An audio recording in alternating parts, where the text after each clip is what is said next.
think I was very naughty, and I think that grit comes, I would say, from my mother. Okay. And that is what my in-laws always say. Okay. Grit comes from my mother, and calmness Right. comes from my father. Okay. Father was very, very calm and balanced, never lost temper. And mother was extremely gritty and very, very hardworking, both of them.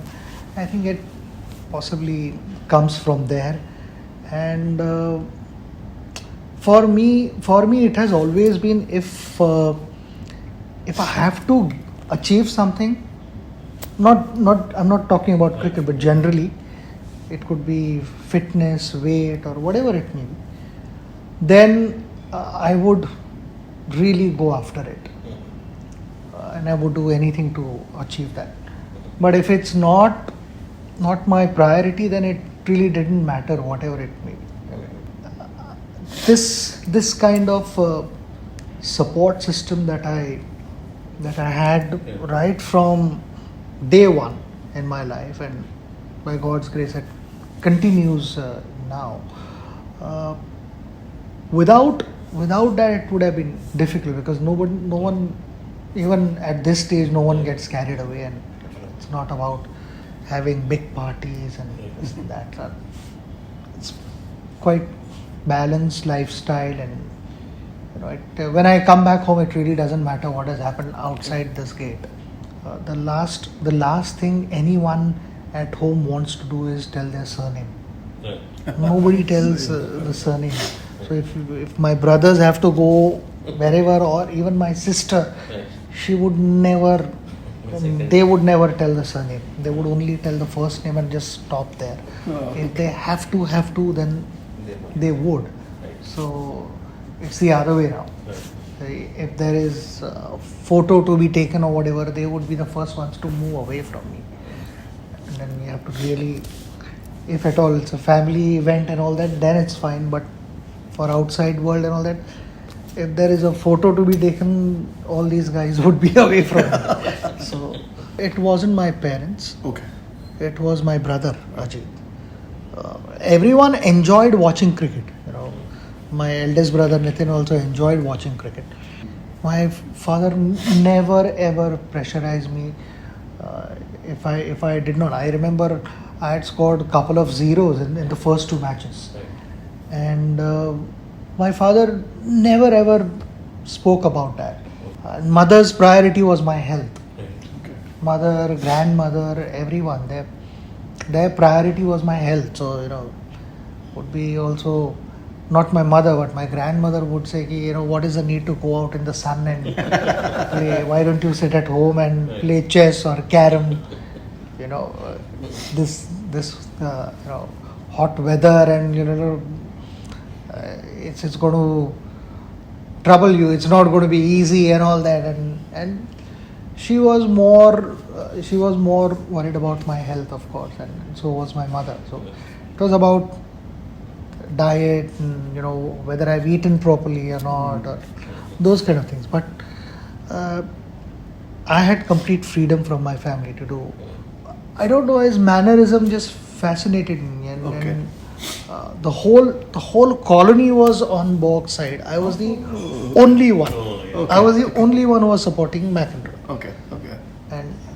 And I am yet to figure out what did I see in McEnroe when I was only 7-8 year old. I mean, I hardly understood, but because the whole colony sat together, 30-40 guys sat together, and in a crowded room, everyone is cheering for Bog. I was the only one who was supporting McEnroe. But I enjoyed. I mean, I enjoyed the killer instinct, and that. Lefty serve, volleys. Yeah, I mean, Angles he would play. there was he just created unbelievable angles. Yeah. And that kind of got me attracted to tennis. Tennis and all that, I mean, just because I was such a huge fan, I would also wear a headband as a kid, and we would play tennis downstairs in our building. Okay. With proper tennis rackets and all that, we would play. Yeah. Okay. So I would wear a headband hoping that somebody would call me John McEnroe. My nickname was Mac. Okay. They would while playing tennis and all that, they would call me, man. Okay. It was a massive decision because one realizes that only when one becomes a parent. Right, And exactly. and to allow your child to go away is a biggest loss, I would Right, say. exactly. And I was only 11, Exactly. 11 and a half, 12 actually. First year I traveled Right. and things got really tough for me. I would have no energy to do anything because in the morning I had to catch 2 buses to get there, then go and practice at the ground, again come back. So it was getting really hectic for me, and the decision was taken that I would stay with my uncle and my aunt. They don't have a child, so I was like their son, Right. and our family is very close, Right. very close. So my parents had full confidence that they're going to look after me, nothing less than 100%. And for them also it was perfect that They had I it. was there, Right. and I was just recently went for Asha Tai's award ceremony, and I'm just remembering my childhood because I would sit and listen to her bhajans and bhav Geeta and all that in the morning with my uncle and my aunt because they would make breakfast. My breakfast used to be 2 chapatis and chai. Okay. That was my breakfast. Right. So that and she would tell me that I'm giving that extra fold to that chapati so that you are full till 1 p.m. Yeah. So I would do that, big chapatis and roll them, put thoda sa ghee and sugar, and that was my breakfast. And while listening to all those songs in Okay. kitchen. Okay. While she was There was baking. only it continues to be a very small flat, Right. just 2 rooms, one outside room and kitchen. That's it. Okay. So very close knit family, and everyone stayed in each other's company and helped out each other. Every day, my mother would travel from Santa Cruz to Shivaji Park to meet me, and then go back in the night to Bandra. And my father, whichever part of Mumbai he was in, he would come to Shivaji Park, and meeting with me and having any kind of conversation was not guaranteed because sometimes I used to be so tired Oh, you. that I would doze off literally at 8:30 Okay. without eating or whatever. And in my sleep, my aunt or my grandmother or mother would feed me. Why you gonna say- Literally, when I would be asleep, and they would feed me, and that is how it was. It was not guaranteed that I would be awake, but they would still be there, and every night, and go to Kalanagar, Bandra East. So which was a huge commitment from them, and almost in today's world, I would say almost impossible. Yeah, the thing that I missed was spending time with my friends in Sahitya Savas. Okay. It's because I would only go there on weekends. Yeah. Okay. Sometimes and that was only the initial part, but later on weekends there used to be matches, so that also stopped. When I started playing Kangali, Okay. that also kind of stopped then. Otherwise I would get Sundays and all that sometimes to play with them. It wasn't a sacrifice. I wanted to do it. Okay. I wanted to play cricket. Right. So it is a package deal. You have certain things with you, and then for that you have to let go certain things. Right. But I was prepared to let go those things because I was so driven by wanting to play for India that nothing else came in the way, and all these things were fine. Yes, there were moments where I wanted to spend time with my friends, family, of course. In the night, I would go back to them, but the in between time that I could spend with my friends had completely stopped for 4 years. So for 4 years, I stayed at Shivaji Park. I didn't go down at all to play with friends over there. Because there was no time. There was no time. Every time there was something happening where Achrekar sir would keep me so busy that I had no time to do anything else. During holiday time, my day would start around 7ish in the morning and would get over by 7:30 in the evening. So I was non-stop on the move. So I had no energy.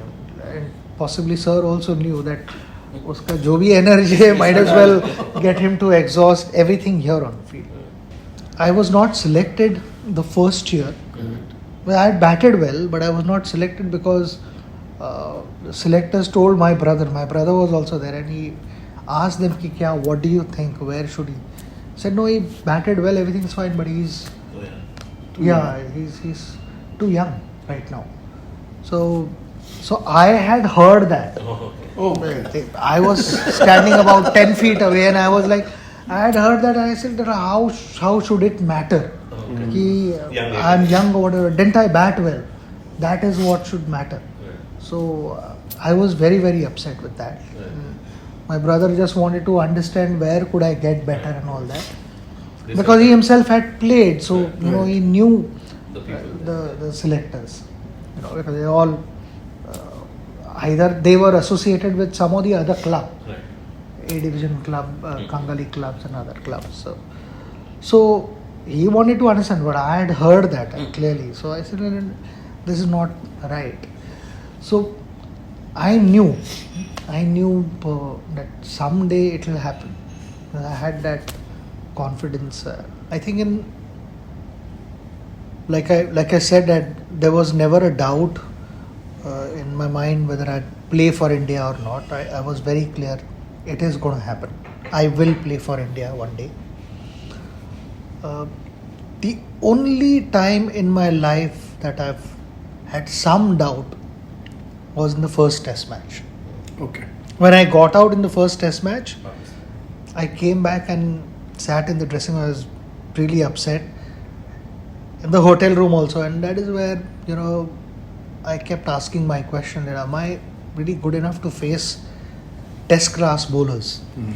Because I would say that was kind of an acid test for me to play against Imran, Wasim, Waqar, Abdul Qadir. And I decided in the next match that I'm not going to look at my score, I'm only going to look at the watch, the clock.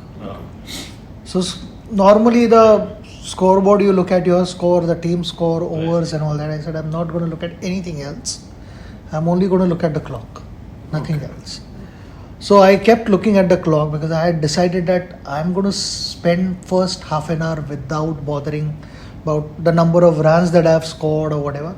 Just be there for 30 minutes and see what happens. And after that I said, I'm absolutely fine. I mean, I'm comfortable.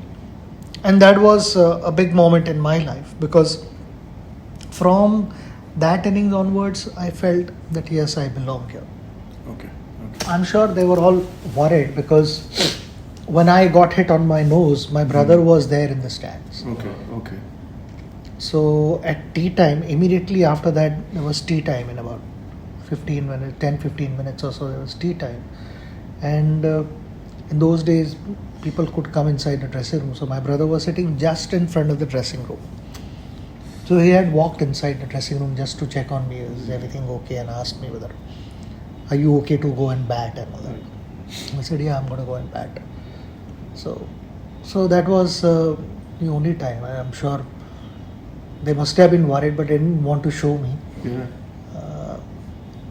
I heard from Wasim or somebody now, Wasim at one of the A sports, maybe Wasim, he said when he got hit, just Javed, he said Javed Bhai being Javed Bhai, said बस तो hospital लेके जाओ, तुम्हें hospital जाना पड़ेगा. he said कि नाक टूट गया है, तुमको हॉस्पिटल जाना पड़ेगा. इधर नहीं, हाँ. He wanted to kind of send me off because we were 138 for 4. Right. So that wicket would have been. And it would have been then 38 for 5. And a day and a half to go. Right. I mean, we had played that series really well. Right. We just needed to finish well. And then we finished strong. But while all that was happening, Javed said on the field, तेरा टूट गया है ना, बिल्कुल एकदम टूट गया, तेरे जाना पड़ेगा hospital. You were not bothered. No. I was used to do that. I Like have spent my time at Shivaji Park, so I was used to all these. you heard enough in life. I was okay about all these things. Apparently, Imran told him. Imran told him, "Yeah, tu chhod isko," you know. But I was okay with all that. It didn't bother me. Right from I would say 16, from the first time I experienced was when I came back from Pakistan, and with my colony friends, Sahitya Sabha's friends. I still remember in Santa Cruz somewhere we said, okay, दोपहर को आके burger खाते. So we are having burger, and then on the road few college students came and all that and said, "Arey, autograph." Those days no selfies and all that, so autograph and all that. And they remembered my 16 ball 50 in Pakistan. Oh, okay. I said, "Kya chakka mara tha," and all that. But for me, the most important innings was fourth test match when I got hit and saved the series. But from people's point of view, वो छक्का मारा और क्या धुलाई किया, that kind of thing was there. So that was the first realization कि people are recognizing me and all that. It's tough. It's really tough to go in that zone instantly. But I mean, there are certain things that one can do and practice, and then you can go back in that same zone, because we keep talking about zone, that batter was in that zone. What is that zone? That zone, that space is your subconscious mind, where you don't don't hear anything. Whether there are 30,000 guys in the stadium or 50,000, whatever, it really doesn't matter. You see the bowler running towards you, you see the grip, and that's what number of times a batter experiences, that other things go unnoticed completely, and you're in that zone. That is when your subconscious mind has taken over, and you're not worried about this end, you're focused on the other end. I think bowling in the nets to other batters also taught me a lot about the game, because cricket is not about just one end. You need to be at both ends, but in different capacity. So here, when I've always said this, and I felt that cricket was always played at its best when your minds were at the opposite end. Oh. If your mind is stuck at your end, that means you're in trouble. You cannot be thinking about your technique and all that when you're batting. Okay. Your focus needs to be on the other side. So I would say that transition from keeping your conscious mind there, and as the ball is released, in that much time you surrender yourself to your subconscious mind, Right. is really important. So you are picking what is happening with your conscious mind, what the bowler is, how he's held the ball, which side is the shine, or is it a split finger grip, whatever, or for bouncer they are winding up little more, outswinger they are closing in their front arm, and all those things which are absorbed by your conscious mind. And what is happening at my striker's end is your subconscious mind has taken over. When your subconscious mind has not taken over, that is when you are in trouble. So those things I figured out when I was bowling. Because then you are constantly looking to outsmart each other. I was looking to set up a batter, bowl 3 outswingers and then bowl in swing, or bowl whatever 3 bouncers and then go away from him, half volley away from him, wide. So those kind of things. So both ends it was working. So me as a batter, when bowler was doing something, then I was thinking that okay, he's planning this. Maybe it won't happen now, but it may happen 6 deliveries down the line. But this is what he is looking to do. Okay. So those kind of things. So just to give you an example, when we played in Adelaide in 1999, the first test match I walk out to bat in the evening, 40 minutes to go, and Australians bowl away from me. Glenn McGrath bowled 4 or 5 maiden overs in a row to me. I kept leaving the ball a couple of occasions. I was beaten. I kept leaving the ball and I stayed that evening. And generally it was said that, he's not playing his natural game and he should be doing this and that, whatever. Shane Warne told me later on, the very next morning, the same thing, I hit boundaries in the first over itself. So, Shane Warne told me that very evening we had a meeting. That our plan A is kind of being messed up. Because the plan A was to frustrate me and bowl away. And that I picked quite quickly. And I said, okay, you don't decide when I play and when I don't play. I will decide when I have to play and when I have to leave. So I'll force you to come back to me. And they stuck to their plan, I stuck to my plan. So it is about, and that's what I'm saying, that it is about staying active and thinking from both ends point of view. It cannot be just one end where if I am technically correct and all that, then it's fine. But you should also be thinking of what is it that the bowler wants you to do. And that helped me while I was bowling for so many years in the nets. Seam up or leg spin, off spin, whatever I bowled. I enjoyed doing that, and I also enjoyed, playing mind games with my friends. It gave me a lot of satisfaction. Simultaneously, it was teaching me a lot about the game. And the certain things cannot be taught. I mean, how do you get into a bowler's head and figure out what is it that the bowler is trying to do? And sometimes you have more time to play, and sometimes you don't. And that is the clarity in your head. Yeah, that conscious mind has to react to that. But the fact was that first evening, for the rest of the world, looked like you were. I had lost the battle. But to shell or whatever. Australian team, the bowlers knew that I had won the battle, and I knew that I had won the battle.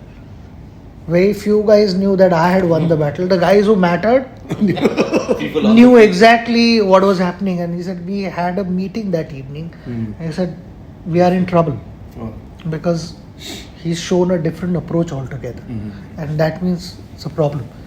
Next morning, the first over itself, I hit a couple of boundaries from the very spot. I had a couple of boundaries, and that was a message ki I decide when to play and when to leave the ball. It is always, I feel it is always the last experience that you've had on a cricket field. Okay. And I've had a fabulous experience. One couldn't. I used to think, how would my last match be? Okay. What would happen? And that is in nobody's control. Right. I firmly believe the Almighty decides all that. And I couldn't have asked for a better send-off. So that moment was going to stay with me forever. Right. To me, then there are zero regrets, nothing at all. So I am a content athlete sitting here. So absolutely not, 100% fine.